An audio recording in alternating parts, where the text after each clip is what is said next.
السلام علیکم ورحمۃ اللہ وبرکاتہ۔ نحمدہ ونصلی علی رسولہ الکریم، اما بعد فاعوذ باللہ من الشیطان الرجیم، بسم اللہ الرحمن الرحیم۔ الحمدللہ، آج ہم مشکات المصابیح اس کا سبق شروع کرنے جا رہے ہیں۔ تو جب بھی کوئی کتاب کوئی استاد پڑھاتا ہے تو سب سے پہلے مؤلف کا نام اور اس کا مکمل جو ڈیٹا ہے وہ بیان کیا جاتا ہے اور اس کی زندگی کے مراحل کو بیان کیا جاتا ہے، یعنی کہ حالات زندگی کو بیان کیا جاتا ہے۔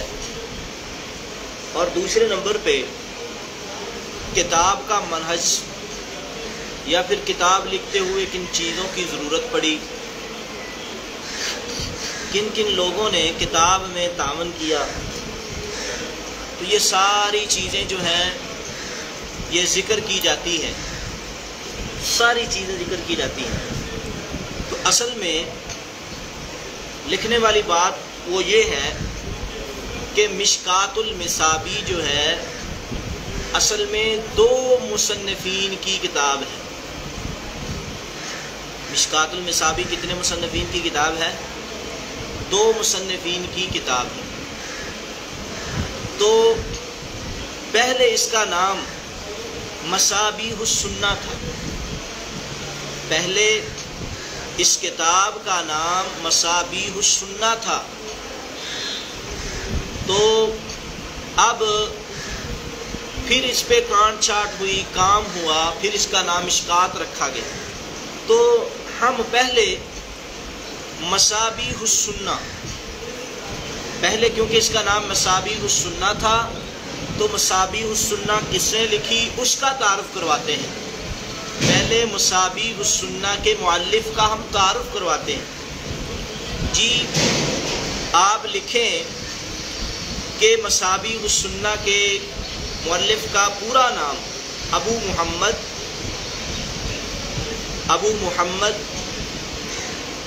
حسین بن مسعود بن محمد الفراء البغوی ہے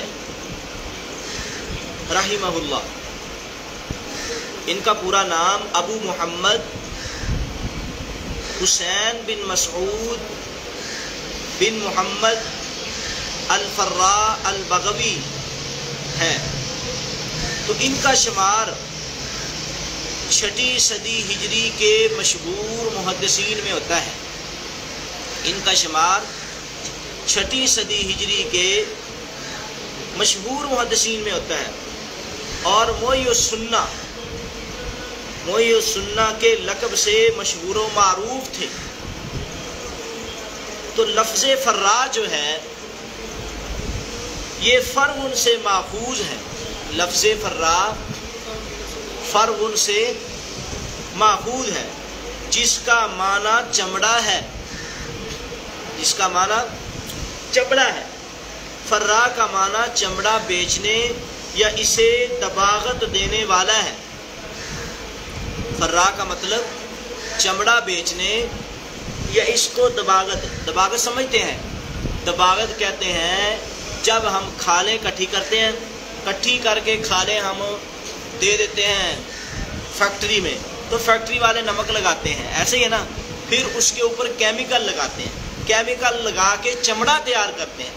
جو کیمیکل لگا کے چمڑا تیار کیا جاتا ہے اس عمل کو دباغت کہتے ہیں۔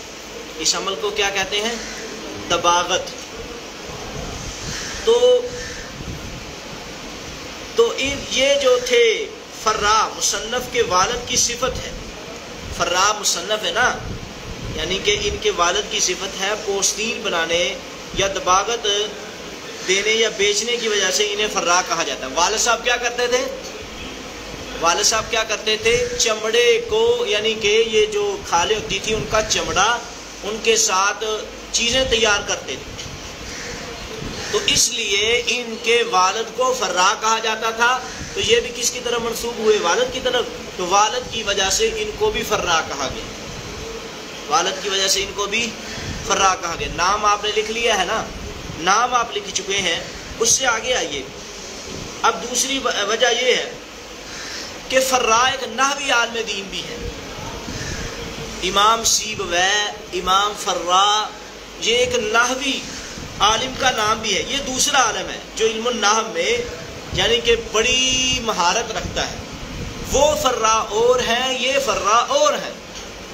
وہی بات، امام فرا ایک نحوی امام ہے، تو یہ جو فرا ہے یہ علیحدہ اور ہے۔ کوئی یہ نہ سمجھے کہ امام فرا نحوی جو ہے وہ یہی امام ہے، وہ فرا اور ہے، یہ اور ہے۔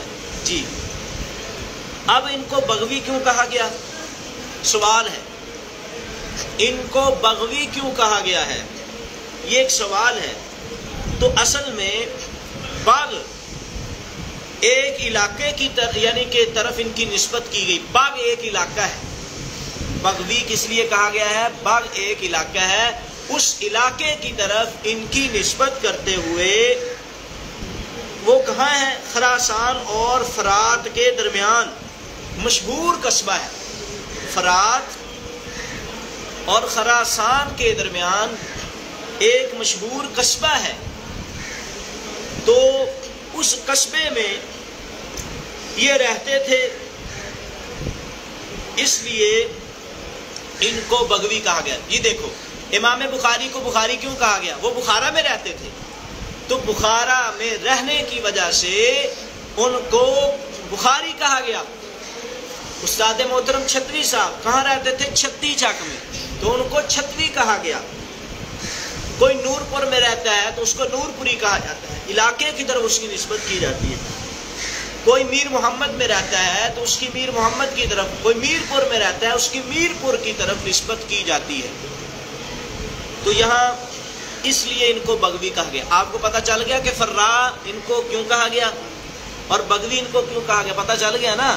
فرا اس لیے کہا گیا کہ ان کے والد وہ کھانوں کا کام کرتے تھے، اس لیے فرا کا۔ بغوی بغو علاقے کا نام ہے، اس لیے ان کی طرف نسبت کر۔ اب اگلا سوال یہ ہے کہ ان کو محی السنہ کے لقب سے مشہور کیوں کیا گیا ہے؟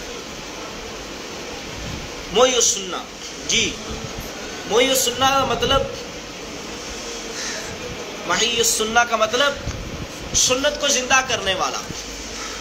تو اصل میں مفتاح السعادہ، مفتاح السعادہ صفحہ نمبر 91 جلد نمبر 2، مفتاح السعادہ صفحہ نمبر 91 اور جلد نمبر 2، وہاں لکھا ہے کہ مجھے لکھتے ہیں یعنی کہ ان کو امام کائنات جناب محمد الرسول اللہ صلی اللہ علیہ وسلم کی زیارت ہوئی۔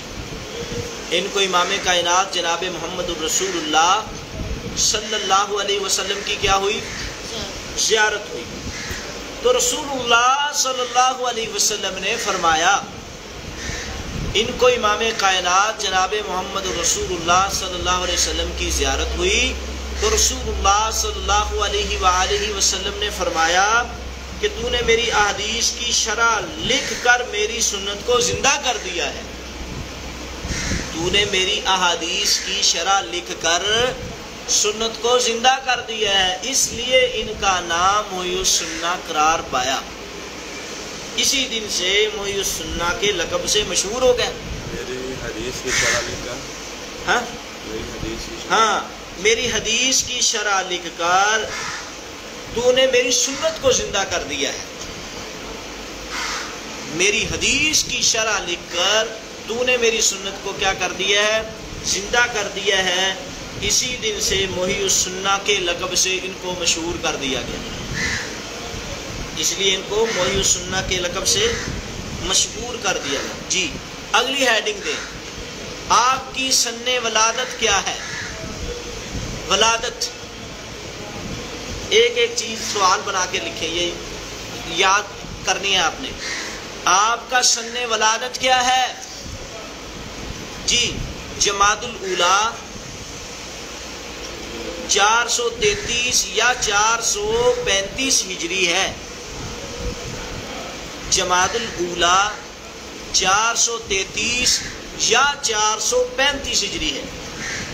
433 یا 435 ہجری ہے۔ جبکہ آپ ماہ شوال 516 ہجری میں، جبکہ آپ ماہ شوال 516 ہجری میں شہر مرو میں فوت ہوئے، تو انہیں اپنے شیخ فقیہ خراسان قاضی حسین مروزی کے پہلو میں دفن کیا گیا۔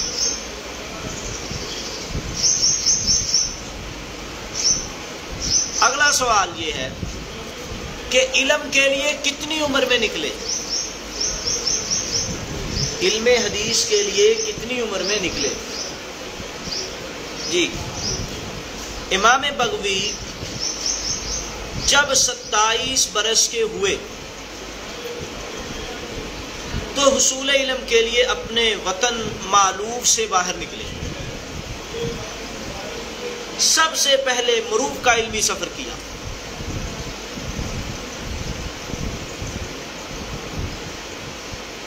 سب سے پہلے کس کا سفر کیا؟ مروف کا سفر کیا۔ وہاں کے علماء سے، وہاں کے مشائخ سے، مروف میں بہت زیادہ مشائخ رہتے تھے، ان سے علم حدیث حاصل کیا۔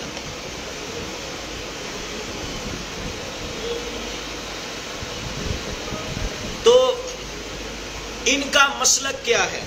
اگلا سوال، ان کا مسلک کیا ہے؟ امام بغوی رحمہ اللہ کا مسلک کیا ہے؟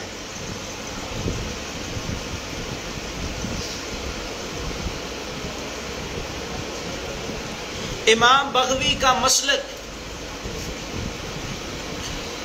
اہل سنت والجماعت یعنی محدثین کا ہے۔ امام